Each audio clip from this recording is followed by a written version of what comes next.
35 থেকে 36 বছর ছিলেন। আমরা তার প্রতি কৃতজ্ঞতা জানাবো, তার প্রতি আমরা সহমর্মিতা জানাবো, আন্তরিকতার সহিত তাদেরকে আমরা সম্মানের সহিত বিদায় জানাবো। তিনি অবসর নেবেন আমাদের গাড়ি জনাব মোহাম্মদ শাহজাহান শেখ।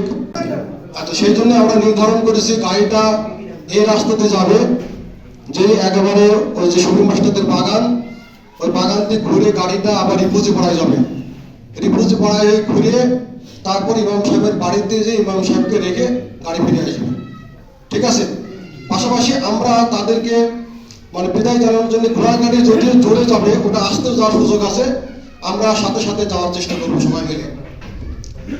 আমাদের আজকের শেষ ইমাম সাহেবের মানে ইমামতির হিসাবে আজকে উনি নামাজ পড়াবেন আমাদের।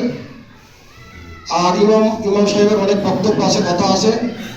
আরেকটা বিষয় বলি, ইসলাম শান্তির ধর্ম, ইসলাম মানবতার ধর্ম। সেই মানবিক দিক বিবেচনা করে আপনার মহল্লাবাসী যে সহযোগিতা তাকে করেছেন, যতটুকু করেছেন, এই জন্য আমি ব্যক্তিগতভাবে এবং মসজিদের পক্ষ থেকে আপনাদের সবাইকে ধন্যবাদ জানাই এবং কৃতজ্ঞতা প্রকাশ করছি। আমি দায়িত্বকালীন সময়ে আমাদের বর্তমান যে কারি সাহেব আছেন, উনি বিদায় অবসরজনিত কারণে আজকে বিদায় অনুষ্ঠান সম্মানের সহিত আমরা দিতে যাচ্ছি রাজকীয়ভাবে ঘোড়াগাড়িতে করে। আমরা জানি যে ইসলাম শান্তির ধর্ম, মানবতার ধর্ম। সেই মানবিক দিক বিবেচনা করে আমরা আমাদের মহল্লাবাসী তাকে সম্মানস্বরূপ কিছু টাকা এবং অন্যান্য উপহার সামগ্রী তাকে আমরা তুলে দেবো এবং ঘোড়া গাড়িতে করে তাকে রাজকীয়ভাবে আমরা সবাই মিলে তার সাথে যেয়ে তাকে বাড়ি পর্যন্ত পৌঁছে দেবো। আমরা আমাদের মহল্লাবাসীর পক্ষ থেকে আমাদের অবসরকালীন যে ইমাম সাহেব, তার সুস্বাস্থ্য এবং দীর্ঘায়ু কামনা করছে। কোনো সময় দেখিনি, এইবার দেখছি ঘোড়ার গাড়িতে চড়ি বিদায় দেওয়া হয়। আমি মোহাম্মদ শাহজাহান শেখ। আমি এই মসজিদের খতিব এবং ইমামের দায়িত্ব পালন করছি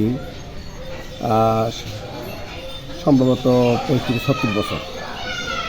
আর আমার বয়স বর্তমানে 63 চলছে। আমি এই মসজিদের সকলকে এবং সকলে আমার সহানুভূতি, ভালোবাসা এবং স্নেহ শ্রদ্ধার সহিত আমার পক্ষ থেকে তাদের প্রকাশ করছি এবং তারা আমাকে সুসম্মানে এই গ্রামের মহল্লা থেকে আমাকে বিদায় করছেন, অত্যন্ত আনন্দের সহিত রাজকীয়ভাবে বিদায় করছেন। এই জন্য আমি সবাইকে প্রকাশ করছি। আমি সবার জন্য সবাইকে দোয়া করি বা আমার সবাই দোয়া করবেন, ইনশাআল্লাহ আল্লাহ সকলকে কবুল করুন, আমিন। ছোটোখাটো বাচ্চা থেকে একদম মায়েরা, 80 বছরের মায়েরা পর্যন্ত কোরআন শরীফ শিখেছে হুজুরের কাছে। সেই জন্য আমরা নির্ধারণ করেছি গাড়িটা এই রাস্তাতে যাবে, যে একেবারে ওই যে শফি মাস্টারদের বাগান, ওই বাগান থেকে ঘুরে গাড়িটা আবার রিফুজি পাড়ায় যাবে। রিফুজি পাড়ায় ঘুরে তারপর ইমাম সাহেবের বাড়িতে যে ইমাম সাহেবকে রেখে গাড়ি ফিরে আসবে। এটুক দিন ছেলে বলি আজ এত আপনার কাছে আমি কাছের মানুষ হয়েছি, আর আপনিও আমার কাছের মানুষ হয়েছেন। আজ বিদায় তো দেয় না, কেউ নিতেও পারে না, তবু এটাই পৃথিবীর নিয়ম।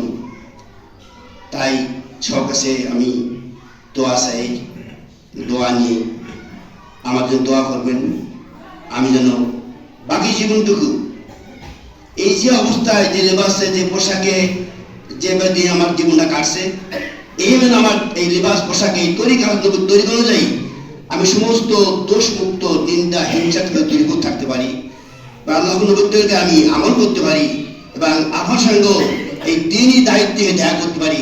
আল্লাহ যতদিন বাঁচিয়ে রাখেন।